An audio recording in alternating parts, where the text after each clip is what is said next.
श्री विष्णु यज्ञ जो 6 जुलाई से लेके 15 जुलाई तक आयोजित है, इसमें 6 जुलाई को कलश यात्रा है, शोभा कलश यात्रा है, जो 6 बजे सुबह से प्रारंभ होके यहाँ से बाजार होते हुए झमटिया घाट पर जल उठाएंगे कन्या।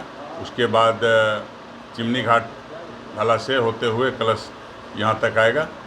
यह तो कलश यात्रा का दिन हुआ और कलश यात्रा 6 से ही संध्या से नवाह यज्ञ प्रारंभ हो जाएगा और 7 जुलाई से श्री विष्णु यज्ञ का प्रारंभ होगा।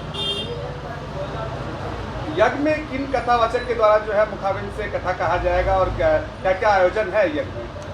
देखिए, भगवत महापुराण पूज्य प्राची देवी जी के द्वारा है, जो जबलपुर से रहने वाले हैं, अंतर्राष्ट्रीय ख्याति प्राप्त प्रवचनकर्ता हैं। उनके द्वारा 2:30 बजे से लेके संध्या 7:30 बजे तक उनका प्रवचन होगा और रात्रि के 8 बजे से लेके 12 बजे रात्रि तक श्रीपाल जी मंडली वृंदावन के द्वारा कृष्ण लीला का आयोजन किया जाएगा।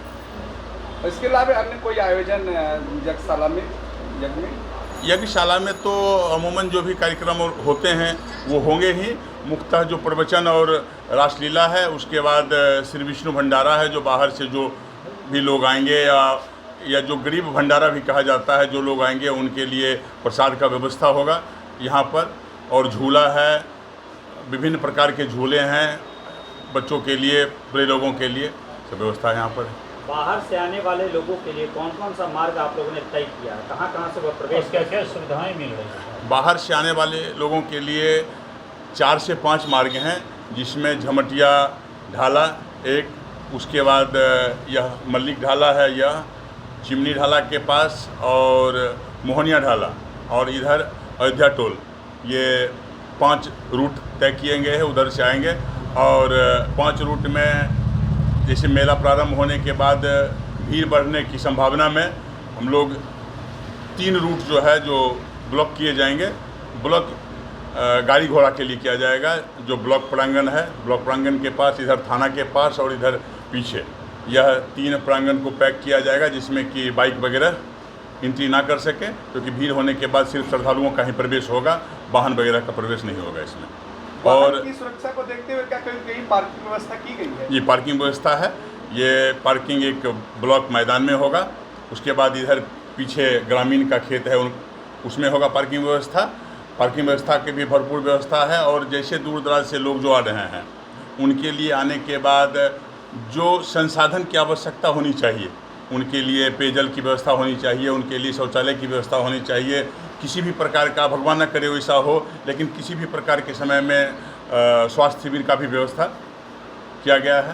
सुरक्षा की बात करें तो भगदड़ भी स्थिति उत्पन्न होती है कि भीड़ जैसे ही बढ़ेगी, यहाँ लोग आएंगे, तो उसके लिए क्या कुछ व्यवस्था आपने किया है? देखिए, यज्ञ समिति तो अपने तरफ से व्यवस्था पूर्ण कर चुकी है। लगभग 200 वॉलंटियर हम लोग तैयार करके रखे हुए हैं कि सबसे ज़्यादा प्रवचन के पंडाल में इस टाइप का भीड़ होता है, क्योंकि अमूमन धर्म से लोग जुड़े हुए हैं और धर्म में ऐसी आस्था हो जाती है कि हम प्रवचनकर्ता से मिलें, उनसे मिलें। इस परिस्थिति में ऐसा होता है, लेकिन इसके लिए हमने लगभग 200 वॉलंटियर की तैयारी की है कि वहाँ पर वॉलंटियर रहें और प्रवचनकर्ता के मंच, व्यास गद्दी तक जो श्रोता हैं, जो श्रद्धालु हैं, वो नहीं जाएं, वह नीचे बैठ के और सिर्फ उनके प्रवचन का श्रवण करें। क्या राज्य पुलिस बल इस सुरक्षा में इस यज्ञ कमेटी के साथ हैं? जी, हम लोगों ने की भी आप मदद ले रहे हैं? जी, पुलिस प्रशासन की मदद है और बछवाड़ा थाना बहुत अच्छा कोऑपरेट भी कर रहे हैं। इनके द्वारा भी जानकारी मिली है कि यह बढ़िया पदाधिकारी से यहाँ पुलिस बल की मांग किए हैं, क्योंकि जो घटना घटी उसमें तो इनको भी तो थोड़ा सशक्त रहना ही होगा। क्या संदेश देना चाहेंगे श्रद्धालुओं के बीच आप? हम श्रद्धालुओं से आग्रह करेंगे कि वह धर्म भावना से आवें, सिर्फ बात की धर्म भावना से आवें। यहाँ पे आने के बाद किसी भी प्रकार का धर्म में ज़्यादा वैसा ना हो जाए कि उनके साथ कुछ अहित हो।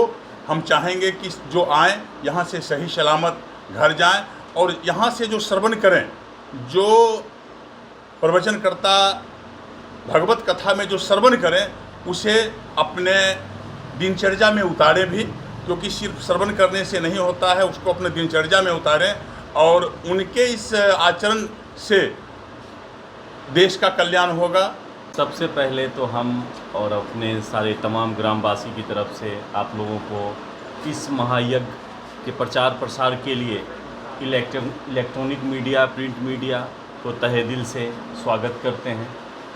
और इस महायज्ञ, महाविष्णु यज्ञ हम लोगों का कल सुबह से कलश यात्रा प्रारंभ हो जाएगा, जैसा कि इन्होंने बताया, रूट मैप वगैरह सारा कुछ है।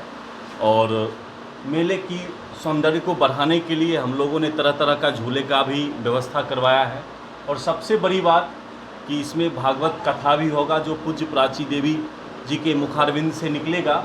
और हम लोगों ने आस्था चैनल पर भी लाइव करने का प्रोग्राम किया है, जो 7 तारीख से लेके 12 तारीख तक चलेगा।